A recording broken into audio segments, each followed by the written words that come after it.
Hey hello everyone, this is Ritu and welcome to study more knowledge. तो social science हम कर रहे हैं CTET और स्टेट टेट्स के लिए, और इसमें कुछ क्लासेस हम पहले ही कर चुके हैं। तो आज हम शुरुआत कर रहे हैं हमारे एक नए चैप्टर की, जो कि है अ शर्ट इन द मार्केट, बाजार में एक कमीज। तो अगर हम बात करें बाजार की, तो बाजार के बारे में बेसिक इंट्रोडक्शन हम लास्ट चैप्टर में देख चुके हैं, और इस वीडियो में हम कमीज के थ्रू समझेंगे कि किस तरह से चीज़ें बनती हैं और किस तरह से वो हम तक पहुंचती हैं। तो पूरी एक चेन होती है मार्केट्स की, जो कि रिलेटेड होती है किसी भी प्रोडक्ट से। तो चलिए शुरू करते हैं आज की क्लास। तो यहाँ पर आप मेरे बारे में देख सकते हैं, मैंने ये सभी एग्जाम्स क्वालिफाई किए हुए हैं, और you can also follow me on social media, Facebook page, Insta ID and Telegram channel. Telegram channel का लिंक आपको डिस्क्रिप्शन में मिल जाएगा। तो बेसिक इंट्रोडक्शन आज के चैप्टर का देख लेते हैं। आप देखते होंगे अपने आसपास आपको चेन ऑफ द मार्केट मिलेगी, यानी बाज़ारों की श्रृंखला मिलेगी। तो ज़्यादातर लोग जहाँ पर रहते हैं वहाँ पर आपको मार्केट मिलेंगे ही मिलेंगे, क्योंकि चाहे आप गांव में रहते हो या फिर शहर में रहते हो, जो आपकी छोटी सी मार्केट होती है आपकी बेसिक चीज़ों की, वो मार्केट आपको अपने आसपास कोई ना कोई मिल ही जाएगी। तो ये जो चेन है, इस चेन में हर कड़ी के साथ खरीदना और बेचना जुड़ा हुआ है। तो खरीदना और बेचना मतलब लगभग आपको हर शॉप पर मिल जाएगा, जो भी आप दुकानें देखेंगे वहाँ पर। Buying and selling takes place at every step in the chain. तो अगर हम बात करें यहाँ पर फिर से इक्वालिटी की, तो क्या इससे हर किसी को इक्वल प्रॉफिट होता है? तो यही चीज़ हम इस चैप्टर में आज जानेंगे। तो सबसे पहले हम क्या करेंगे, देखेंगे एक स्टोरी के थ्रू कि किस तरह से कपास की खेती होती है, और कपास की खेती से फिर किस तरह से उससे धागा बनता है, और उससे फिर धागे से कपड़ा बनता है, और कपड़े से कमीज बनती है। तो बेसिकली ये जो चैप्टर है कंप्लीट, ये हमारा इसी बारे में है। तो हम प्रोडक्शन से देखेंगे किस तरह से कच्चा माल जो है वो हमें मिलता है, और उस कच्चे माल से किस तरह से चीज़ें तैयार होती हैं। तो एक जो टॉपिक है हमारा वो है इसमें अ cotton farmer in Kurnool. Kurnool में कपास उगाने वाली एक किसान है, जो कि है स्वप्ना नाम की। और ये कुरनूल जो आपको पड़ता है वो पड़ता है आंध्र प्रदेश में, और ये आंध्र प्रदेश में एक छोटी सी किसान है। छोटे किसान से याद करो वो चैप्टर जिसमें हमने पढ़ा था किसानों के बारे में, किसान कितने टाइप्स के होते हैं। देखो, एक तो होते खेतीहर मजदूर जिनके पास कोई ज़मीन नहीं होती। ये चीज़ें हम पढ़ चुके हैं ग्रामीण क्षेत्र में, आजीविका वाले चैप्टर में। डिटेल में समझना चाहते हैं तो आप वो चैप्टर देखें। तो छोटे किसान जो हैं वो होते हैं जिनके पास 2 बीघे से कम ज़मीन होती है, 2 एकड़ से कम ज़मीन होती है। तो इसमें बेसिकली स्वप्ना एक छोटी किसान है, कपास की खेती ये करती है, और एक स्थानीय व्यापारी को बेचती है। स्थानीय यानी लोकल ट्रेडर जो है, उसके पास का ही कोई ट्रेडर है, उसको बेचती है। और क्यों बेचती है, इसका रीज़न क्या है? देखो, इसका एक रीज़न है, हमने छोटे किसानों के बारे में पढ़ा था कि उनके पास खुद के जो खेती है उसको करने के लिए भी पैसे नहीं होते हैं। तो उसके लिए वो क्या करते हैं, वो कर्ज लेते हैं।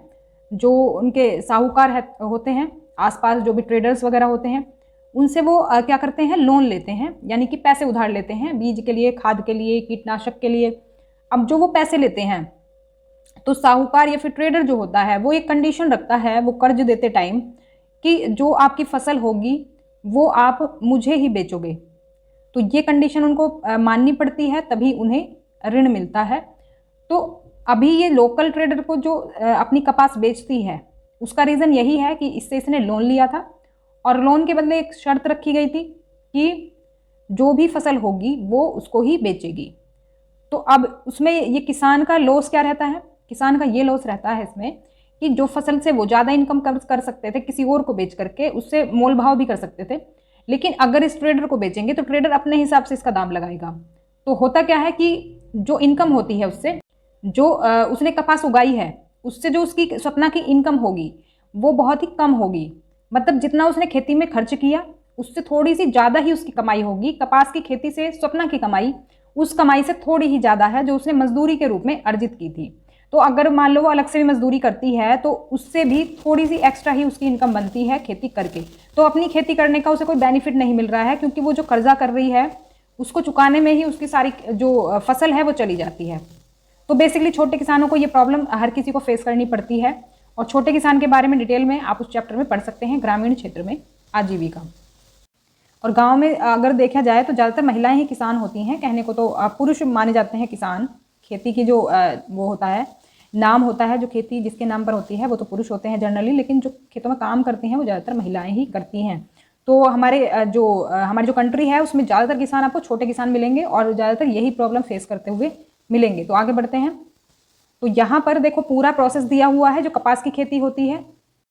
अब आगे देखो, अब सपना ने तो ट्रेडर को कपास बेच दी। अब ट्रेडर क्या करेगा, उसको आगे कपास को मंडी में बेचेगा। जो ट्रेडर है वो कपास मंडी में कपास को बेचेगा। उसके बाद जो गिनिंग मिल है वो कपास को खरीद लेती हैं। देखो स्टेप बाय स्टेप देख सकते हैं आप इसे, 1 2 इस तरह से स्टेप बाय स्टेप प्रोसेस दिया हुआ है। गिनिंग मिल क्या करती है, देखो जो ये कपास जो होती है हमारी, ये कॉटन बॉल्स में होती है, जो उसके अंदर जकड़े रहती है। कॉटन बॉल्स के अंदर ये कपास अंदर रहती है, तो उससे निकालने का प्रोसेस भी ये होता है, उसको कहते हैं हम गिनिंग। तो गिनिंग मिल जो है वो कॉटन को खरीदती हैं और ginning mill removes the seeds and presses the cotton into bales. तो ये करते क्या हैं कि कपास से बीज हटाती हैं, यानी कि कपास के अंदर जो बीज होते हैं, कपास के अंदर काले काले रंग के बीज आपको मिलेंगे वो होते हैं। अब गिनिंग मिल जब इसको हटा देती हैं बीजों को और कॉटन बिल्कुल क्लीन हो जाती है।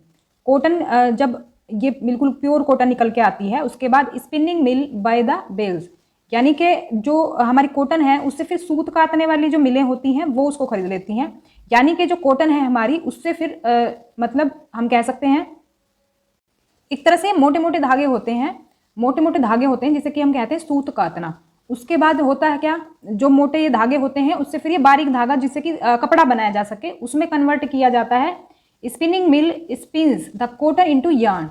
फिर जब सूत कट जाता है, सूत काटने के बाद इससे फिर धागा बनाया जाता है। धागा कैसा, जिससे कि कपड़े बुने जा सके। Spinning mill sells the yarn to yarn dealers.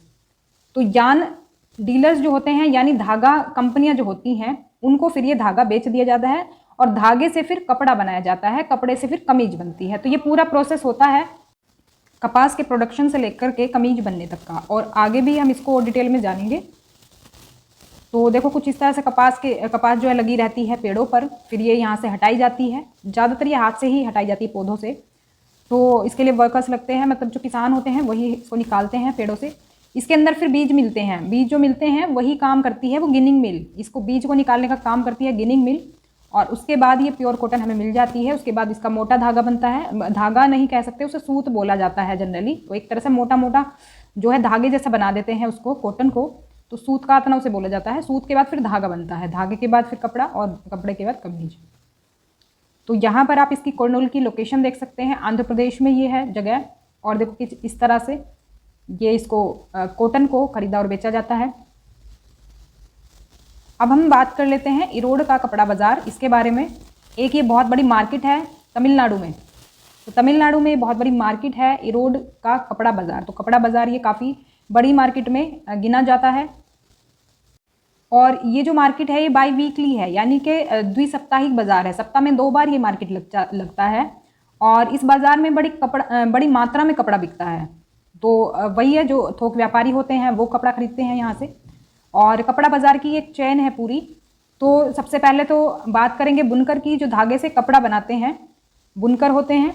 बुनकर के बाद फिर जो कपड़ा बना देते हैं बुनकर, उसके बाद मर्चेंट्स को वो कपड़ा मिलता है, जो व्यापारी होते हैं उनको कपड़ा मिलता है। व्यापारी फिर उसको उस कपड़े को बेच देता है, जो कमीज बनाने वाले जो ट्रेडर्स होते हैं उनको बेच देता है, या फिर कोई और कपड़ा अगर उससे बनता है तो उसको बेच देते हैं। उस ट्रेडर से फिर वो कपड़ा बनने के बाद वो कस्टमर को मिलता है, यानी कि मान लो उसकी कमीज अगर बन गई है तो फिर कस्टमर के तौर पर हम उसे खरीद लेंगे। इंडिया के मैप में बिल्कुल नीचे आप देखेंगे यहाँ पर, तो यहाँ पर तमिलनाडु आपको मिल जाएगा। तो ये तमिलनाडु है पूरा, और यहीं पर है ये इरोड का कपड़ा बाज़ार, इसी में तमिलनाडु में। तो बाज़ार के दिनों में आपको भी बुनकर भी मिलेंगे जो व्यापारियों के ऑर्डर के अनुसार कपड़ा बनाकर यहाँ लाते हैं। देखो व्यापारी जो हैं, व्यापारी खुद से ही धागा खरीदते हैं और फिर बुनकरों को देते हैं कपड़ा बनाने के लिए, क्योंकि बुनकर के पास इतना पैसा नहीं होता है कि इतने बड़े लेवल पर वो धागा खरीद कर कपड़े बना सकें। तो व्यापारी बुनकर को देते हैं, खुद से धागा खरीद करके बुनकरों को दे देते हैं बुनने के लिए कपड़ा। फिर जब बुनकर उस कपड़े को तैयार कर लेते हैं, वो व्यापारियों को वापस दे देते हैं कपड़ा बना करके, धागे के बदले कपड़ा बना करके दे देते हैं, और उसके बदले उनको मजदूरी मिल जाती है। और ये व्यापारी देश व विदेश के वस्त्र निर्माताओं और निर्यातकों को उनके ऑर्डर के अनुसार कपड़ा उपलब्ध कराते हैं। अब जो ये व्यापारी बुनकरों से कपड़ा तैयार ले लेते हैं, फिर ये वस्त्र निर्माताओं निर्यातकों को ये कपड़ा देते हैं। तो यानी कि ये थोड़ा मुनाफा कमा लेते हैं इससे, बुनकरों से कम दाम में खरीद करके खुद ज़्यादा मुनाफा कमाते हैं। ये सूत खरीदते हैं और बुनकरों को निर्देश देते हैं कि किस प्रकार का कपड़ा तैयार किया जाना है। तो ये व्यापारी जो होते हैं ये अपने हिसाब से बुनकरों से कपड़ा बनवाते हैं। इंग्लिश में भी यहाँ पर आप देख सकते हैं, तो सेम चीज़ें हैं। आगे बढ़ते हैं। देखो एक दुकान दी हुई है, ये बाजार में एक व्यापारी की दुकान है। इन वर्षों में इन व्यापारियों ने देश भर के वस्त्र निर्माताओं से संपर्क स्थापित किए हैं, जिनसे उन्हें ऑर्डर मिलते हैं। ये व्यापारी दूसरों से धागा खरीदते हैं। This is a merchant shop in the bazaar. Over the years these traders have developed extensive contacts with garments firms around the country from whom they get orders. These traders purchase the yarn from others. देखो ये व्यापारी पहले तो खुद धागा खरीदते हैं और फिर उसके बाद इस धागे को बुनकरों को देते हैं। बुनकरों को धागा दे करके उनसे तैयार कपड़ा जो है कम कीमत पर ले लेते हैं और उसके बाद फिर बाकी के ट्रेडर्स को ये कपड़ा बेच देते हैं। बुनकर जो है आसपास के गांव में ही रहते हैं, तो पास में मिल जाते हैं इनको। तो वे इन व्यापारियों द्वारा सप्लाई किए गए धागों को अपने घरों में ले जाते हैं, जहां करघे रखे हुए हैं। करघे होते हैं जिससे कि कपड़ा बनाया जाता है। तो यहाँ पर आप तस्वीर में भी देख सकते हैं। तो the weavers lives in villages around and take the yarn supplied by these traders to their homes where the looms are located in sheds adjacent to their houses. तो इस तस्वीर में भी आप देख रहे होंगे पावर लूम, बिजली चालित करघे इनको बोला जाता है, जो बिजली से चलते हैं। और बुनकर और उनके परिवार लंबे समय तक इन करघों पर काम करते हैं। अधिकांश बुनाई इकाइयों में 2 से 8 पावर लूम होते हैं। 2 से 8 ये मशीनें होती हैं जिस पर धागे को कपड़े में बुना जाता है। इन करघों में विभिन्न प्रकार की साड़ियाँ, तौलिए या फिर शर्ट हम कहें, या फिर लेडीज़ जो कपड़े होते हैं, या फिर चादरें जो होती हैं वो बनाई जाती हैं। मतलब लेडीज़ कपड़े नहीं बनते, बल्कि उसकी जो सामग्री यानी कि उसका जो कपड़ा होता है प्लेन, आपने देखा भी होगा। जो जैसे मान लो आपको कोई कुर्ता बनवाना है तो पहले उसका प्लेन कपड़ा, अगर आप चाहें तो रेडीमेड ले सकते हैं, अदरवाइज अगर आप उसको खुद बनवाना चाहते हैं, खुद बनाना चाहते हैं, तो प्लेन कपड़ा आपको मिलता है, या तो प्रिंट में मिलता है, या प्लेन में मिलता है, या फिर एम्ब्रॉयडरी वाला मिलता है। तो इस तरह से पहले ये जो मटेरियल है वो तैयार होता है। The weavers and their families spend long hours working on these looms. तो काफ़ी घंटे इनको लगते हैं इस पर काम करने में। और most weaving units have 2 to 8 power looms on which the yarn is woven into cloth. A variety of sarees, towels, shirting, ladies dress material and bed sheets are produced in these looms. तो ये सभी जो है कपड़े वो बनाने का काम करते हैं, जो बुनकर होते हैं, वीवर्स जो होते हैं। They then bring back the finished cloth to the traders. बुनकर तैयार कपड़ा व्यापारी के पास लाते हैं। देखो जो ये कपड़ा तैयार कर लेते हैं, फिर वापस उन व्यापारी को देते हैं, ये बेचते हैं, जो कि धागा लेकर के आए थे। यहाँ उन्हें कस्बे में व्यापारी के पास जाने के लिए तैयार होते देखा जा सकता है। तो ये कुछ एक पिक्चर है कुछ ऐसी ही। और व्यापारी दिए गए धागे का लेखा रखता है और उन्हें इस कपड़े में बुनाई के पैसे देता है। देखो धागा जो वो व्यापारी देता है उसके बदले तो बुनकर ने कपड़ा बना दिया, लेकिन जो उसकी मेहनत होती है उसका उसे पैसा देता है व्यापारी। तो वो जो पैसा मिलता है वो काफ़ी कम होता है, यानी कि हम कहें मजदूरी जो मिलती है वो काफ़ी कम मिलती है इन बुनकरों को। अब देखो इसी से रिलेटेड एक व्यवस्था है जो कि कहलाती है दादन व्यवस्था, putting out system. Weavers producing cloth and home, बुनकरों द्वारा घर पर कपड़ा तैयार करना। तो बुनकरों से और व्यापारियों से रिलेटेड है ये व्यवस्था। तो व्यापारी जो है बुनकरों के बीच काम को बांटते हैं और उन्हें धागे की आपूर्ति करते हैं, यानी धागा उन्हें प्रोवाइड कराते हैं। Merchant distribute the work among weavers and supply them yarn. अब देखो बुनकरों को इससे क्या फ़ायदा है। अगर बात करें कि बुनकर काम क्यों करते हैं कम कीमत पर, देखो बुनकरों के लिए इस व्यवस्था के 2 फायदे हैं। बुनकरों को धागे की खरीद पर अपना पैसा खर्च करने की ज़रूरत नहीं है, यानी कि अपने पैसे से उनको धागा नहीं खरीदना पड़ता, व्यापारी खुद से ही धागा खरीद के उनको दे देते हैं। दूसरा, तैयार कपड़े को बेचने की व्यवस्था होती है। अरे उनको लगता है कि भाई इसको हम लेके कहाँ कहाँ फिरेंगे, कौन कौन सी दुकान पर बेचेंगे, डायरेक्ट व्यापारी हैं वो ही खरीद लेंगे और हमें इस तरह से ज़्यादा बर्डन भी नहीं होगा, कपड़े को बेचना भी नहीं पड़ेगा कहीं पर जा करके, क्योंकि इस तरह से कपड़ा बेचना बहुत मुश्किल काम होता है ऐसे, क्योंकि घर घर जाकर तो बेच नहीं सकते, मार्केट में कॉन्टेक्ट्स नहीं है तो वो उस काम को भी नहीं कर पाएंगे। तो ये 2 फायदे होते हैं बुनकर उसको जो कि वो करते हैं। इसी वजह से वो क्या करते हैं, कपड़ा बुनने का काम करते हैं व्यापारियों के लिए। तो हालांकि इस पूरे सिस्टम में व्यापारी को बहुत वर्चस्व बन जाता है, यानी कि however in this whole system merchants have a lot of power, यानी कि जो शक्तिशाली जो एक तरह से ग्रुप हो गया वो व्यापारियों का हो गया, क्योंकि उनका दबदबा रहेगा, क्योंकि वो धागा पर आपूर्ति बुनकरों को करेंगे, तो बुनकर भी दबाव में रहते हैं उनसे, और बुनकरों को ज़्यादा मजदूरी भी नहीं मिलती। बुनकरों को सिर्फ मजदूरी का ही पैसा मिलेगा, क्योंकि धागे के बदले तो कपड़ा बना दिया उन्होंने, तो अब मजदूरी भी कम रहती है। तो जो बनना है उसके लिए वो ऑर्डर देते हैं, और कपड़ा बनाने के लिए वो बहुत कम कीमत देते हैं। तो कीमत बहुत कम होती है, मेहनत ज़्यादा होती है। अब आप से देख सकते हैं जो बेस है वो तो बुनकर ही तैयार कर रहे हैं ना, धागे से कपड़ा तो बुनकर बना रहे हैं, और उस कपड़े से फिर आगे जो उसकी हम कह सकते हैं कपड़े की जो कीमत है वो आगे जो बढ़ेगी, वो आगे के व्यापारी उसका फ़ायदा उठाएंगे। बुनकर को जो उसकी मेहनत है उसका पूरा पैसा भी नहीं मिलता है, बहुत कम कीमत उसको मिलती है। तो बुनकरों के पास कोई विकल्प नहीं है actually, weaver are left with no options. अब क्योंकि उनके पास और कोई विकल्प नहीं है, तो उनकी मजबूरी हो जाती है कम कीमत पर ही काम करना। अब देख लेते हैं व्यापारी को इससे क्या फ़ायदा है। What advantage do the merchants have. देखो, व्यापारी कपड़ा कारखानों को बेच देते हैं, जो कह सकते हैं हम क्लॉथ फैक्ट्रीज जो होती हैं, गारमेंट फैक्ट्रीज जो होती हैं, उनको ये कपड़ा बेचते हैं। और इस तरह बाजार व्यापारियों के पक्ष में अधिक काम करता है। मतलब क्या है कि इन्होंने जो वीवर्स हैं उनसे तो इन्होंने कम कीमत पे कपड़ा ले लिया, लेकिन जब ये आगे कपड़ा बेचेंगे, ये गारमेंट फैक्ट्रीज को कपड़ा बेचेंगे और इसकी इन्हें ज़्यादा कीमत मिलेगी, ज़्यादा कीमत ये लेते हैं। और ये जो कपड़े की क्वालिटी होती है उसके हिसाब से ये पैसा लेंगे, जबकि जो बुनकर हैं उनसे कोई क्वालिटी के बेस पर कोई कीमत नहीं दी जाती है, उनको सिर्फ उनको बुनने का पैसा दिया जाता है। लेकिन ये आगे जो अपना कपड़ा बेचेंगे वो क्वालिटी के बेस पर बेचेंगे कि कपड़ा कौन सा ज़्यादा महंगा है, किसमें ज़्यादा कीमत लगी है, किसमें कौन सा कपड़ा अच्छी क्वालिटी का है, वो उस हिसाब से कपड़ा बेचते हैं। तो नुकसान जिसका सामना बुनकर करते हैं, डिसएडवांटेज द वीवर्स फेस, यानी कि जो व्यापारी है वो तो पैसा कमा रहे हैं बिना मेहनत के, लेकिन जो बुनकर हैं वो मेहनत के बाद भी कम कीमत पाते हैं। तो ये जो व्यवस्था है इसको हम कहते हैं दादन व्यवस्था। और बेसिकली इसको हम अगर कहीं परिभाषित करें तो हम इस तरह से कर सकते हैं कि व्यापारी और बुनकरों के बीच ये व्यवस्था, जिससे व्यापारी कच्चे माल की आपूर्ति करता है और तैयार उत्पाद प्राप्त करता है। कच्चा माल क्या है? धागा, जो ये बुनकर को देते हैं, और तैयार उत्पाद क्या है? वो कपड़ा, जो व्यापारियों को बुनकर बुनने के बाद प्रोवाइड कराते हैं।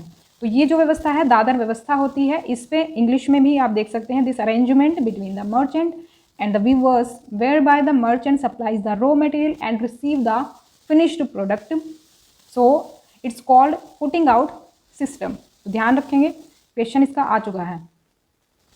अब बात कर लेते हैं वीवर्स कोऑपरेटिव्स, बुनकर सहकारी संस्थाएं। तो दादन व्यवस्था जो है इससे बुनकर को भारी नुकसान होता है। अब इसका कोई सॉल्यूशन नहीं है क्या?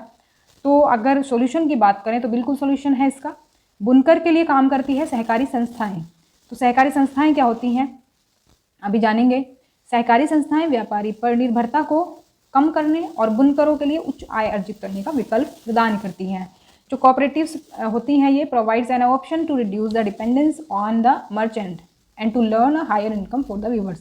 अब क्योंकि जो बुनकर हैं उनको व्यापारी तो बहुत कम पैसा देते हैं, लेकिन अगर सरकारी संस्थाएं सामने आएँ तो बुनकरों को उनकी जो मेहनत है उसका उचित मूल्य मिल सकता है। तो सहकारी संस्थाएं क्या हैं? सामान्य हितों वाले लोग एक साथ आते हैं और अपने पारस्परिक लाभ के लिए काम करते हैं। तो जो लोग भी सिमिलर काम से जुड़े होते हैं वो क्या करते हैं, एक साथ मिल करके अपनी क्या करते हैं, ऐसे संस्था बना लेते हैं, संस्था जैसी। तो वही कहलाती हैं सरकारी संस्था, सहकारी संस्थाएं। तो ये क्या करते हैं, जो लाभ को लेकर के काम करते हैं, यानी जो बुनकर हैं उनको थोड़ा सा इसका जो है इनके मेहनत का सही मूल्य मिलवाए उसके लिए काम करते हैं, या फिर और किसी फील्ड में भी ये काम करते हैं। ऐसा ज़रूरी नहीं सिर्फ बुनकरों के लिए काम करेंगे, यानी कि जो जिन लोगों को अपनी मजदूरी का उचित मूल्य नहीं मिल पाता उसके लिए काम करते हैं। तो अगर बात करें बुनकरों को सहकारी समितियों के क्या लाभ हैं, देखो इससे इनको क्या लाभ होते हैं। जैसे कि वे सूत व्यापारी से सूत प्राप्त करते हैं और इसे बुनकरों के बीच बांट देते हैं। जो सहकारी समिति हैं वो सूत व्यापारी से सूत लेते हैं और इसे बुनकरों के बीच बांट देंगे। और सहकारी संस्था विक्रय का काम भी करती है, यानी कि जो बुनकर ने कपड़ा तैयार कर लिया उसको बेचने का काम भी ये सहकारी संस्थाएं जो हैं वो करती हैं, क्योंकि पहले इनकी मजबूरी बन जाती है व्यापारी को कपड़ा बेचना, जिससे कि व्यापारी कम कीमत पर कपड़ा खरीदता है। लेकिन ये सहकारी संस्थाएं उचित मूल्य पर इनके कपड़ा बिकने की व्यवस्था करती हैं। तो इस तरह व्यापारी की भूमिका समाप्त हो जाती है और बुनकरों को कपड़े का उचित मूल्य प्राप्त होता है, जो कि जब नहीं मिल रहा था, जब वो व्यापारी के साथ काम कर रहे थे। दादन व्यवस्था में ये नहीं मिल पा रहा था उनको। तो कई बार सरकार उचित मूल्य पर उनसे कपड़ा खरीदकर सहकारी समितियों की मदद करती है। तो सरकार भी इनका सपोर्ट करती है, जो ये कोऑपरेटिव्स होती हैं। इनसे उचित मूल्य पर कपड़ा खरीद लेती हैं, क्योंकि सरकार को बहुत सी चीज़ें चलानी होती, बहुत सी योजनाएं सरकार के पास होती हैं। जैसे कि एक एग्जाम्पल अगर हम लें तो स्कूलों में निःशुल्क यूनिफॉर्म योजना आपने देखा होगा, जो गवर्नमेंट स्कूल्स होते हैं, गवर्नमेंट का काम क्या होता है उसमें कि निःशुल्क जो यूनिफॉर्म है वो बच्चों को गवर्नमेंट प्रोवाइड कराती है, तो वो इन सहकारी संस्थाओं से ही वो कपड़ा ले लेती है, जिससे कि ये यूनिफॉर्म बनाने का काम किया जाता है। तो इस तरह से दोनों का ही इसमें बेनिफिट हो जाता है, गवर्नमेंट की योजनाएं हो जाती हैं और बुनकरों को भी उचित मूल्य कपड़े का मिल जाता है। तो यहाँ पर आप देख सकते हैं यूनिफॉर्म। अब देखते हैं the garment exporting factory near Delhi, Delhi के निकट वस्त्र निर्यात करने का कारखाना। अब देखो ये कपड़ा तो हमने बना लिया, कपड़ा बना लिया, उसके बाद क्या होता है, ये कमीजें भी बनाते हैं कुछ फैक्ट्रीज, और कुछ एज इट इज़ कपड़ा भी बेचते हैं बाहर के विदेशों में या फिर देश के किसी और कंपनीज को। अब देखो जो व्यापारी को जिसने बुनकर ने कपड़ा दे दिया, अब वो व्यापारी क्या करेगा उस कपड़े का, उसके आगे का प्रोसेस समझते हैं।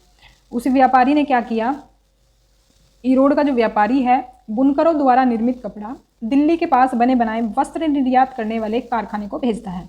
जो वो कपड़ा बिना तैयार है, मतलब अभी उससे कोई कपड़ा सिला नहीं गया है, जैसे कि कमीज वगैरह, तो वस्त्र निर्यात करने वाली फैक्ट्री इसका उपयोग कमीजें बनाने के लिए करती है। तो अब ये कपड़ा इस फैक्ट्री को मिल गया दिल्ली के पास जो है, और ये कमीजें फिर विदेशी खरीदारों को निर्यात की जाती हैं, यानी कि हमारे देश से बना करके कमीजें बाहर के देशों में भेजी जाती हैं। तो कमीजों के विदेशी ग्राहकों में अमेरिका और यूरोप के ऐसे व्यवसायी भी हैं जो स्टोर्स की श्रृंखला चलाते हैं, जिनके की स्टोर्स हैं बड़े लेवल पर। तो ये बड़े बड़े स्टोर्स के स्वामी केवल अपनी शर्तों पर ही व्यापार करते हैं। वे माल देने वाले से न्यूनतम मूल्य पर माल खरीदने की मांग करते हैं, यानी कि जो दिल्ली के पास जो फैक्ट्री है कपड़े भेजने वाली, उससे ये कम कीमत पर क्या करते हैं, कपड़ा खरीदने की कोशिश करते हैं। और साथ ही वे सामान की उच्चतम स्तर की गुणवत्ता और समय पर सामान देने का भी शर्त रखते हैं। मान लो ये जो कंपनी है दिल्ली के पास, ये जो कपड़े निर्यात करती है, एक तो इससे कहेंगे ये कि अच्छी क्वालिटी का मटेरियल होना चाहिए, यानी कि जो शर्ट्स हमें मिलेंगी वो बेस्ट क्वालिटी की होनी चाहिए, उनके कलर फेड नहीं होने चाहिए और उनके कपड़े की क्वालिटी अच्छी होनी चाहिए। दूसरा, समय पर, जैसे कि उन्होंने मान लो 2-3 हज़ार शर्ट्स का ऑर्डर दे दिया या फिर 40-50 हज़ार का शर्ट्स का ऑर्डर दे दिया महीने में, तो उनको वो भी टाइम पे चाहिए होगा। सामान जरा भी दोषयुक्त होने पर या माल में देरी होने पर भी सख्ती से निपटा जाता है, यानी कि उसमें कोई डिफेक्ट नहीं होना चाहिए, शर्ट्स में कोई कट वगैरह नहीं होना चाहिए या फिर कोई और प्रॉब्लम नहीं होनी चाहिए, और दूसरा लेट भी नहीं होना चाहिए। अगर ऐसा होता है तो उसका उन्हें भरपाई करनी होती है, वो फाइनेंशियली भी हो सकती है, वो किसी और तरीके से भी हो सकती है। इसलिए निर्यातक इन शक्तिशाली ग्राहकों द्वारा निश्चित की गई शर्तों को भरसक पूरा करने की कोशिश करते हैं, क्योंकि इनके पास एक कस्टमर है जिसको कि ये भेजते हैं सामान। अब उसको तो इनको उसकी बात तो इनको माननी पड़ेगी।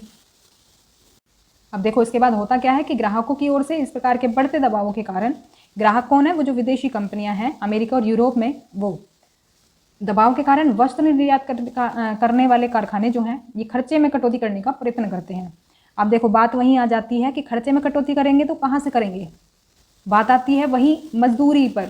मजदूरी पर अब पिसेगा इसमें कौन, मजदूर, जो शर्ट तैयार करते हैं मजदूर, उनमें से कटौती होगी। अब तो ये काम करने वालों को जहाँ तक संभव हो सके न्यूनतम मजदूरी देकर अधिकतम काम लेते हैं।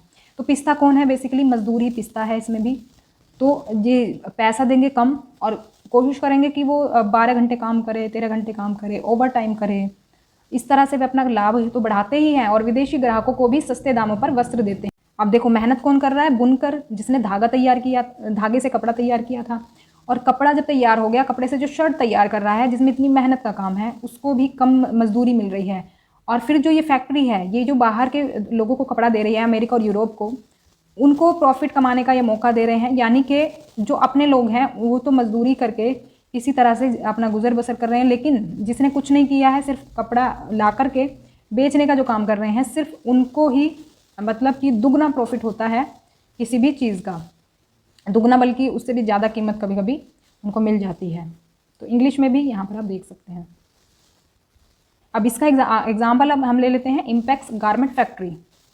इसमें एग्जाम्पल के तौर पर समझ लेते हैं इस चीज़ को जो हमने भी समझी थी। तो इसमें क्या है, 70 वर्कर्स हैं, 70 वर्कर्स हैं इसमें, उनमें से अधिकांश महिलाएं हैं। देखो महिलाएं ही ज़्यादातर काम करेंगी क्योंकि वो क्या होता है, बहुत सी महिलाएं जो हैं वो ज़्यादा एजुकेटेड नहीं होती हैं, तो वो इस तरह का काम करने के लिए मजबूर होती हैं, कम मजदूरी में काम करना पड़ता है उनको। इनमें से अधिकतर कामगारों को अस्थायी रूप से काम पर लगाया गया। अस्थायी मतलब टेम्परेरी, कभी भी लगाया जा सकता है, कभी भी हटाया जा सकता है। इसका मतलब है कि जब भी फैक्ट्री मालिक को लगे कि कामगार की आवश्यकता नहीं है तो उसे जाने को कह सकता है कि भाई तुम जाओ, अब तुम्हारा काम खत्म। और कामगारों की मजदूरी उनके कौशल के अनुसार तय की जाती है। अगर कोई ज़्यादा अच्छा काम करता है, कोई अच्छे लेवल पर है या फिर उसका काम थोड़ा ज़्यादा है तो उसको मजदूरी ज़्यादा मिलेगी। लेकिन जिसका काम थोड़ा बहुत है और मतलब उसके काम की ज़्यादा वैल्यू भी नहीं है तो उसको मजदूरी कम मिलेगी। जैसे कि जो दर्जी है, यानी जो शर्ट सिलने वाला जो है वो है, उसको जो वेतन मिलता है लगभग 3,000 पर मंथ मिलता है। हालांकि ये बहुत कम है। और जो महिलाएं हैं सहायक के रूप में काम करती हैं, जैसे कि धागा काटना, बटन टाँकना या फिर प्रेस करना या फिर पैकिंग करना, तो उनको काम के लिए बहुत ज़्यादा कम मजदूरी मिलती है, न्यूनतम मजदूरी मिलती है, लोवेस्ट वेजेस मिलता है। तो ध्यान रखेंगे कि जो ये जो पूरा प्रोसेस है इसका ज़्यादातर जो मजदूर हैं, जो मेहनत करने वाले हैं, अब देखो जहाँ जहाँ आप देख रहे होंगे जो मेहनत करने वाले हैं वो हमेशा लॉस में है। बुनकर ने कपड़ा तैयार किया, उसने भी मेहनत का काम किया, उसको कम मजदूरी मिली। यहाँ पर पूरी शर्ट तैयार करने का जो काम कर रहा है उसको भी कम मजदूरी दी जा रही है। यहाँ पर आप देख सकते हैं, देखो जब कपड़े तैयार हो जाते हैं उसके बाद इस तरह से ये तैयार करते हैं, बटन वगैरह टाँकते हैं उसमें, या फिर जो छोटा मोटा काम करना होता है वो यहाँ पर इस तरह से किया जाता है। अब देखो, अब शर्ट तैयार हो गई है, अब जब वो बाहर जाएगी तो अब उसकी हम देखते हैं कीमत कितनी होगी, किस कीमत पर वो बिकेगी बाहर। तो ये मान लो कि शर्ट हमने बना दी, दिल्ली के पास जो फैक्ट्री थी उसने शर्ट तैयार कर दी और यूनाइटेड स्टेट्स में भेज दी, यहाँ से एक्सपोर्ट कर दी। तो अब देखो उत्पादित जो कमीज है, ये हमारी जो हमने कमीज बनाई थी, संयुक्त राज्य अमेरिका में एक बड़े कपड़े की दुकान में ये कितने की बिकेगी? $26 की, या फिर 1800 के आसपास बेची जाती है। 1800 इंडियन रुपीज़ में हम काउंट कर सकते हैं। तो अब समझते हैं कि कैसे इसकी कॉस्ट लगाई इन्होंने। The shirt produced is sold in a large cloth shop in United states for $26 और अराउंड 1800 रुपीज़। देखो यहाँ पर आप देख पाएंगे, यहाँ पर इसकी वैल्यू लिखी हुई है, परचेज। ये परचेज वैल्यू कौन सी है? आपको क्या लगता है कौन सी होगी ये वैल्यू? ये परचेज वैल्यू वो है जो कि यूनाइटेड स्टेट्स ने यहाँ दिल्ली की कंपनी से खरीदी है ये। तो यानी कि 300 की कीमत पे ये शर्ट यूएसए ने खरीदी। उसके बाद क्या किया, स्टोरेज पर खर्च किया इसकी 200 रुपये। इसके बाद इसके एडवर्टाइजिंग पर, जैसे कि मान लो कोई एडिडास कंपनी है या फिर कोई नाइकी है, इस तरह की जो बड़ी बड़ी कंपनियां होती हैं इनका एड्स भी आते हैं कंपनियों में, टेलीविज़न पर। तो एडवर्टीजमेंट का भी इनका खर्चा होता है। तो मान लो इसका 400 का एडवर्टीजमेंट का खर्चा है, तो इसका टोटल कॉस्ट क्या हो गई जो इन्होंने खर्च किया इस पर खर्च जो की है इन्होंने कॉस्ट, वो हो गई हमारी 900 रुपीज़। 900 रुपीज़ इन्होंने कॉस्ट खर्च कर दी। अब क्योंकि ये 1800 रुपये की बेची जा रही है, तो 1800 कब होंगे हमारे 900 में, जब 900 हम प्लस करेंगे। तो अगर कॉस्ट इसकी 900 की है, 900 में प्रॉफिट कितने का हो रहा है? 900 का हो रहा है। क्योंकि प्रॉफिट हम वो मानते हैं जो हमारी लागत है किसी प्रोडक्ट में, और उसके बाद का जो पैसा बचता है, उसके अलावा जो पैसा बच रहा है वो हमारा होता है प्रॉफिट। तो 900 रुपये लगा रहे हैं और 900 रुपये कमा रहे हैं, क्योंकि ये 1800 की बिक रही है। तो अब देखो प्रॉफिट किसको हुआ? प्रॉफिट हुआ उस यूएसए की कंपनी को जो कि शर्ट बेच रही है। अब उसने कुछ मेहनत नहीं करी, उसके पास तो कपड़ा बस चला गया बन करके। मेहनत तो किसने की? मेहनत करी उस शर्ट बनाने वाले ने या फिर कपड़ा बनाने वाले ने। और उनको हम कहेंगे जितनी की कीमत एक शर्ट की है ना, उनको पूरी मजदूरी मिलती होगी महीने में इतनी। तो इतनी तो बस उनकी मजदूरी होती होगी, वो भी पूरे महीने की। वो पता नहीं कितनी शर्ट्स बना देते होंगे इतने टाइम में। और अगर हम बात करें खुद की भी, तो हम लोग भी अगर मान लो हम छोटी मोटी किसी मार्केट में जाते हैं तो वहाँ तो हम बार्गेनिंग इतनी करते हैं, लेकिन अगर हम किसी मॉल में जाते हैं तो हम लोग भी क्या करते हैं, बिल्कुल भी हमें वहाँ पर डिस्काउंट नहीं मिलता, फिर भी हम कॉस्टली चीज़ें खरीद लेते हैं। तो अगर हम लोकल मार्केट में जा रहे हैं और हम मॉल से भी शॉपिंग करते हैं तो बार्गेनिंग हमें इतनी नहीं करनी चाहिए, क्योंकि वो जो बनाने वाला है उसको इतनी ज़्यादा कीमत नहीं मिल रही है उसकी। तो इसीलिए जो ये मॉल्स होते हैं, ये मॉल्स में आपकी ये हर चीज़ की इसमें काटते हैं, कटौती करते हैं। जैसे कि ऐड का पैसा ये काटते हैं, स्टोरेज का काटते हैं, मतलब हर चीज़ का खर्चा निकाल करके जब हम कॉस्ट लगाते हैं तभी मॉल में चीज़ें आपको ज़्यादातर महंगी मिलेंगी। अब हम देख लेते हैं कि बाजार में लाभ कमाने वाले कौन हैं, who are the gainers in the market. आपको देखो ये पूरा चैप्टर पढ़ करके इतना तो समझ में खुद भी आ गया होगा कि प्रॉफिट कौन कमा रहा है आखिर। फिर भी एक बार देख लेते हैं। तो देखो खरीदना और बेचना तो हर दुकान पे हो रहा है। Buying and selling takes place at every shop in the chain. तो कौन लोग थे जो प्रॉफिट कमा करके ले गए? तो क्या सभी को एक जैसा प्रॉफिट मिला? Did they all gain the same profit? तो वे ऐसे लोग थे जिन्होंने बाजार में मुनाफा कमाया, और कुछ ऐसे भी थे जिन्होंने इस खरीद फरोख्त से उतना फ़ायदा नहीं हुआ। तो इसमें देखो हमारे मोटे मोटे तौर पर अगर हम समझे तो बुनकर आ गए और मज़दूर आ गए जो कि वो कपड़ा तैयार कर रहे, शर्ट तैयार कर रहे थे। तो बहुत मेहनत करने के बावजूद उन्होंने बहुत कम कमाया। तो जो प्रॉफिट में रहा और जो लॉस में रहा वो आपके सामने तस्वीर क्लियर हो गई होगी बिल्कुल। तो ये देखो ये मज़दूर है जो कि पावर लूम पे पूरे दिन बैठे बैठे इनको हो जाते हैं, 12-13 घंटे काम करते हैं लोग, पूरा दिन हो जाता है। और जबकि ये परिवार के पूरे सदस्य मिलकर के काम करते हैं और फिर भी इतनी इनकम नहीं होती होगी इनकी जितना कि वो व्यापारी इनकी मेहनत से कमा लेते हैं। अब देख लेते हैं मार्केट इक्वालिटी, बाजार और समानता की। देखो जो हम क्लास 7 की ये पॉलिटी कर रहे हैं इसमें ज़्यादातर हर चैप्टर में आपने समानता का जिक्र सुना ही होगा। क्यों जिक्र है इसका? क्योंकि ज़्यादातर आपको असमानताएं देखने को मिलेंगी, तो इसलिए हर चैप्टर में इसका जिक्र हुआ है। तो देखो विदेशी व्यवसायी ने बाजार में अधिक मुनाफा कमाया, उसकी तुलना में वस्त्र निर्यातक का लाभ मध्यम श्रेणी का रहा। यानी कि जो दिल्ली के पास जो फैक्ट्री थी कपड़े निर्यात करने वाली, एक्सपोर्ट करने वाली, उसका मतलब मीडियम रहा प्रॉफिट, मतलब ना वो हम कह सकते हैं लॉस में रहा, ना वो ज़्यादा मुनाफे में रहा। दूसरी ओर वस्त्र निर्यातक फैक्ट्री के जो कामगार हैं मुश्किल से केवल अपनी रोज़मर्रा की ज़रूरतों की पूर्ति के लायक ही कमा सके। जो मजदूर हैं अपनी ज़रूरत भी उनकी मुश्किल से पूरी होती हैं। तो देखो पिक्चर तो क्लियर होगी। जो मैंने वो शर्ट की कॉस्ट बताई उससे ही आपको समझ में आ गया होगा कि जो यूएसए में जब कमीज गई तो उन्होंने 900 रुपये का प्रॉफिट उस पर कमाया और 900 की उसकी लागत उनके लिए रही। तो सबसे ज़्यादा प्रॉफिट किसको मिला? उस यूएसए की कंपनी को, क्योंकि देखो वो 300 रुपये में उसने परचेज करी तो उसमें मजदूरी की भी कॉस्ट रही होगी, उस जो एक्सपोर्ट फैक्ट्री है उसकी भी कॉस्ट उसमें रही होगी। तो 300 रुपये में वो मजदूर भी हैं और जो वो एक्सपोर्ट करने वाली फैक्ट्री भी है। तो आप सोच सकते हैं मजदूर को कितनी मजदूरी मिली होगी उसमें। इसी प्रकार हमने देखा कि कपास उगाने वाली छोटी किसान जो थी वो स्वप्ना, जिसके बारे में हमने पढ़ा था, और इरोड के बुनकरों ने कड़ी मेहनत की। हाँ, बुनकरों के अलावा स्वप्ना की मेहनत को तो हमने ध्यान ही नहीं दिया। तो इन्होंने कड़ी मेहनत की लेकिन बाजार में इनके उत्पाद का उचित मूल्य नहीं मिला। व्यवसायी और व्यापारियों की स्थिति बीच की है। जो व्यवसायी और व्यापारी थे जिन्होंने बुनकरों से धागा लिया और जिन्होंने कपड़ा बनवाया, जिन्होंने शर्ट बनवाई, तो इनकी जो सिचुएशन है वो बीच की है। इन्होंने ज़्यादा प्रॉफिट भी नहीं कमाया तो लॉस में भी नहीं रहे, और बुनकरों की तुलना में उनकी कमाई अधिक हुई। लेकिन निर्यातक की कमाई से कम है, मतलब बहुत कम है। निर्यातक जो फैक्ट्री यहाँ से शर्ट बना करके बाहर विदेशों को बेचती है उसकी कमाई से इन सब की कमाई क्या है? कम है। इस तरह बाजार में सब बराबर नहीं कमाते हैं। जबकि अगर हम एक डेमोक्रेटिक कंट्री में रह रहे हैं तो उसमें बाजार में सबको उचित मजदूरी मिलनी चाहिए, लेकिन ऐसा होता नहीं है। आखिर करेगा कौन ये? क्योंकि ऐसा कोई नहीं है पर्सन कि जो हर चीज़ का हिसाब रखे, कि हर चीज़ जो कड़ी है उसका निगरानी करे, ऐसा तो कोई है ही नहीं। इस पूरी चेन में 3 लोग ऐसे थे जिन्होंने बहुत ज़्यादा मेहनत करी। एक तो स्वप्ना जो छोटी किसान थी, उसने कपास के उत्पादन में अपनी मेहनत लगाई। दूसरा था बुनकर जिसने कि कपड़ा बुनने में दिन रात एक कर दिया। उसके बाद जो शर्ट बनाने वाले मजदूर हैं उन्होंने भी काफ़ी मेहनत करी। तो ये 3 लोग जो हैं ये इसकी मजबूत कड़ी भी कह सकते हैं और एक तरह से हम ये कह सकते हैं कमज़ोर कड़ी भी कह सकते हैं, जो कि जिनको कि इनकम कम मिली, मजदूरी कम मिली। मुनाफा किसने कमाया? जिनका ज़्यादा कुछ योगदान इसमें था नहीं, जिन्होंने एक जगह से दूसरी जगह पर बस उसको ट्रांसफ़र किया कपड़े को, या फिर उससे बने हुए जो सामग्री थी उसको। आगे और चीज़ें देख लेते हैं। देखो समानता की जहाँ तक बात करें तो सभी को बाजार में समान रूप से लाभ नहीं होता है। जो लोग मेहनत करते हैं वो बस मेहनत करके ही रह जाते हैं, उनको ज़्यादा प्रॉफिट होता नहीं है। इसके अलावा जो सबसे ज़्यादा लाभ अगर हम कहें तो सबसे ज़्यादा लाभ उसको मिलता है जो कि उस सामान को बेच रहा है, कस्टमर को बेच रहा है, क्योंकि वो कस्टमर से ज़्यादा पैसे कमा लेता है। क्योंकि जो मार्जिन रखा जाता है वो आपने एमआरपी कॉस्ट देखी होगी।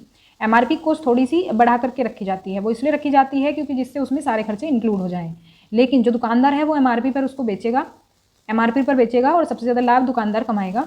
उससे पहले जिन लोगों ने भी उसको बनाने में मेहनत करी है उनको बहुत ही कम प्रॉफिट होगा। तो समान रूप से बाजार में किसी को भी लाभ नहीं होता है। मार्केट की बात करें या बाजार की बात करें तो ये लोगों को काम करने के अवसर प्रदान करता है और उन चीज़ों को बेचने में सक्षम होता है जो वे बढ़ते हैं या उत्पादन करते हैं। और आमतौर पर देखा जाता है जो अमीर और शक्तिशाली हैं वही ज़्यादा प्रॉफिट कमा लेते हैं बाजार से। बाकी जो गरीब और मजदूर होते हैं वो तो मतलब कम ही कमाई कर पाते हैं, क्योंकि बस वो मेहनत करके रह जाते हैं।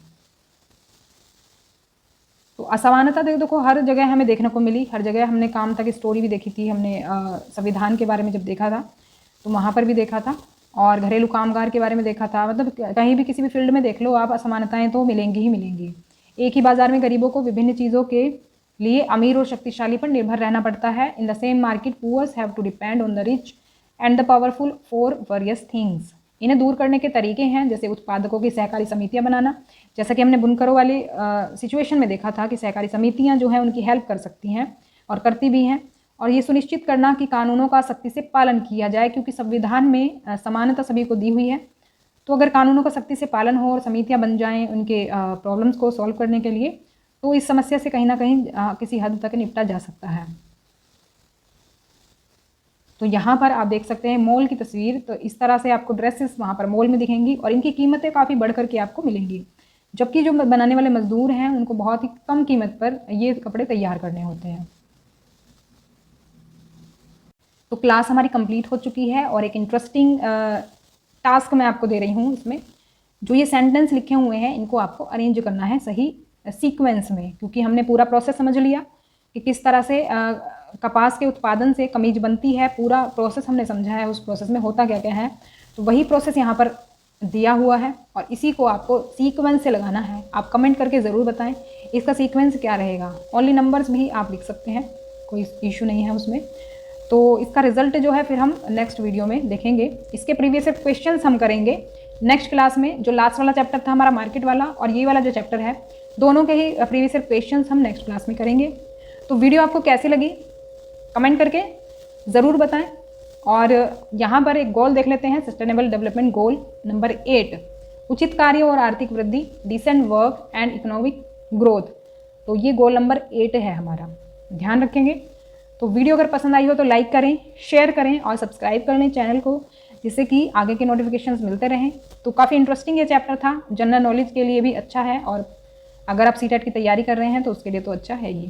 तो ये सभी चीज़ें जो आपने इसमें जानी, शायद ही आप पहले जानते होंगे कि एक शर्ट को बनाने में पूरा क्या प्रोसेस रहता है, कितने लोग काम करते हैं इसके लिए, कौन प्रॉफिट कमाता है, कौन लॉस में रहता है। तो सभी चीज़ें आप समझ गए होंगे। तो मिलते हैं नेक्स्ट क्लास में, तब तक के लिए stay connected, keep watching study more knowledge. Thanks for watching.